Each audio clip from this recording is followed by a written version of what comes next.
mara mbili, yoyote anaweza kwenda kuwa bingwa. Kwa hiyo mimi kwangu ninaamini hilo. Kwa hiyo kwa ushindani bado iko open, si ndivyo? Lakini ukiniuliza mimi swali langu, nitakwambia nani ambaye nampa asilimia kubwa. Yeah. Kwa hiyo moja kwa moja kwamba Yanga kwenye swala la ubingwa na doubt kwa upande wako. Nafikiri hilo halina ubishi, kwa sababu kuna vitu vingi ambavyo naweza nikasema kwamba Yanga nampa asilimia kubwa ya ubingwa kwa sababu ya yeye ndio ubingwa mtetezi, yeye ndo anaongoza kwa goli nyingi, yeye ndo anaongoza kwa pointi nyingi, yeye ndo defense line ambayo imeconcede goli chache. Kwa hiyo kwangu mimi ukinihoji kama Sam Simba nitakwambia hivyo kwamba Yanga nampa asilimia kubwa kuwa bingwa. Lakini ukiangalia ubora wa Simba Sports Club wanaonekana wanaimarika kila inapoitwa leo. Kwa namna ambavyo unaitazama Simba na Simba tofauti ya misimu kadhaa. Hii ni Simba na ni Simba ya namna gani sana? Ukiangalia Simba ambayo hii inatengenezwa na Steve Barker iko tofauti kwa sababu viungo juu wako wanne ambao kwenye ile mstari wa juu unamgusa Libase Gai, unamgusa Clatous Chota Chama, unamgusa Elim Panzu, unamgusa mtu Erura. Kwa hiyo ina maana yoyote pale Simba wanapokuwa na mpira wanakuwa wako nje ya mfumo. Simba wanapokuwa hawana mpira wanakaa ndani ya mfumo. Simba wakiwa na mpira wanatoka nje ya mfumo. Ina maana wanakwenda juu kupishana. Kwa hiyo inaenda kumchanganya opponent ambao anacheza naye. Kuto kujua amkabe Chama, amkabe Mpanzu, amkabe Libase Gai, amkabe mtu ambaye anaitwa Enoset Yaura. Kwa hiyo ina maana Simba wanakuwa ni wanakuchanganya na kuweza wewe kukufunga kwa mtu yoyote anaweza kukufunga pale. Hapo kuna mtu anaitwa Kibabage anakuwa ana overlap. Wakati huo mawinga wale sasa viungo wale maholding wanaingia ndani. Sio ndivyo? Wakishaingia ndani wanakuwa wameweka idadi kubwa ya washambuliaji. Kwa hiyo mimi naamini hata ungekuwa nyuma wa mpira kivipi lazima utaenda kufunga kwa sababu sasa hivi umeingia na mpango mkakati wa tofauti kucheza bila typical striker. Naam. Bwana tumzungumzie mwamba wa Lusaka Clatous Chota Chama. Takriban mechi yake ya 5 mfululizo kila anapoingia ndani ya kikosi cha Simba Sports Club huwa anaisaidia timu yake kuifungia goli. Huyu Clatous Chota Chama wa dirisha dogo la usajili tangu anajiunga na Simba Sports Club amedhamiria nini hasa? Of course mimi nafikiri Clatous Chota Chama sio mjinga kujitoa kwa asilimia kubwa kama hivi unavyomuona. Sawa hapo. Clatous Chota Chama sio mtu wa kawaida kujitoa, yule ni Mzambia.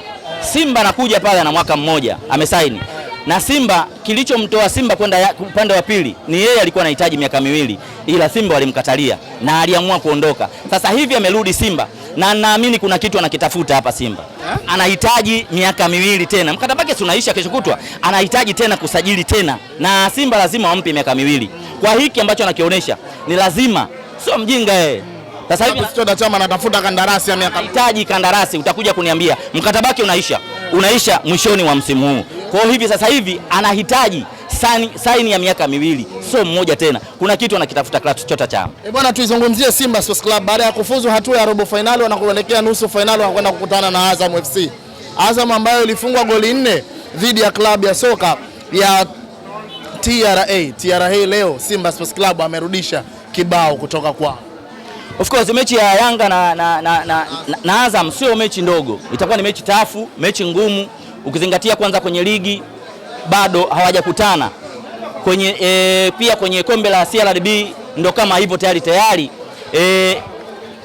fixture imeshatoka kwamba watakwenda kukutana. Kwa mimi naamini tayari mechi Azam na Yanga si mechi ya kitoto. Yote kwa yote sasa hivi ni ngumu kwenda kuamua, lakini naamini yoyote atakayekuwa tayari amejiandaa na hiyo mechi ataenda kufanya vizuri. Mimi naamini hilo. Unatazama kwa namna sasa ambavyo unatazama michuano yote imemalizika. Kuna Simba Sports Club, yuko Young Africans, yuko Coastal Union wa Gosi Wakaya, yupo Young Africans. Nani unampa favorite ya kuwa bingwa kwenye michuano ya CRDB? Msimu wa mwaka jana tulishuhudia finali kati ya Simba Sports Club dhidi ya klabu ya soka ya Azam FC. Msimu huu nini ambacho tunakitarajia? Yaani swali lako linanibidi niongee opinion na kwenye soka lazima niongee fact. Wote wamedeserve kuingia nusu finali. Na kama wote au makontenda wameingia hapa kwenye nusu finali, si ndivyo? Hawa wameingia si kwa kubahatisha, wote wamestahili. Kikubwa ni nidhamu. Unaingiaje na opponent unayokutana naye? Ni lazima utangulize nidhamu, si ndivyo? Kwa kikubwa ni lazima wewe ambaye timu umeingia unakutana na yule mtu ambaye fixture na kuruhusu kukutana naye. Mimi sipendi kuongea opinion, napenda kuongea fact. Lazima kwanza ni uheshimu mpira. Ina maana Simba na kibarua kigumu kukutana na Coast, Yanga na kibarua kigumu kukutana na Azam, si ndivyo? Kikubwa kama swali lako unavyojiuliza, ni lazima opponent yoyote yule ambaye wanaingia katika haya mashindano lazima uwe na nidhamu kwa unayokutana naye. Hajaingia kwa kubahatisha. Kwa hiyo ni lazima nidhamu mbele. Huu ni mpira, lazima utengeneze nidhamu na mpira. Nani unampa guarantee? Mimi siwezi kusema kwamba nampa nani guarantee. Na uogopa na uheshimu mpira, si ndivyo? Ni lazima nibakishe maneno kwamba fulani atatoka. Yoyote atakayeshikilia maelekezo ya mwalimu kwenye hiyo mechi, na mwalimu atakayekuwa amefanyia analysis hiyo mechi vizuri kabla ya kukutana, naamini yeye ndo atakwenda kufanya vizuri sana kwenye hiyo mechi. Asante sana brother.